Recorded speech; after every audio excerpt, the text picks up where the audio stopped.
আলপনার শেষে বুঝতে পারবে এটা কিসের আলপনা। সবাই শেষ পর্যন্ত দেখো এবং লক্ষ্য রাখো একটা বিশেষ বিষয়কে মাথায় রেখে আলপনাটা করা হয়েছে। ছোট্ট একটা ক্লু দিই, এইটা একটা খুব পরিচিত উদ্ভিদের ওপর আলপনাটা দেয়া। আর কিছু বলবো না।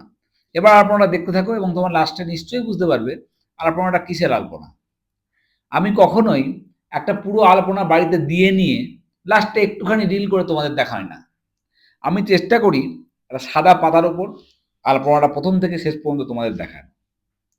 একটা বড় আলপনা দিয়ে তার একটা পার্টিকুলার পার্ট তোমাদের দেখানো, তোমরা কিছুই শিখতে পারবে না, কিছুই বুঝতে পারবে না। আশা করি তোমরা এখন বুঝতে পারছো কিসের আলপনা দিচ্ছি।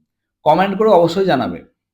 আর যারা এই ধরনের বিস্তারিত আলপনাগুলো দেখতে ভালোবাসো আমার প্রোফাইলের সঙ্গে থাকবে, আলপনাগুলোকে সকলের মধ্যে শেয়ার করবে।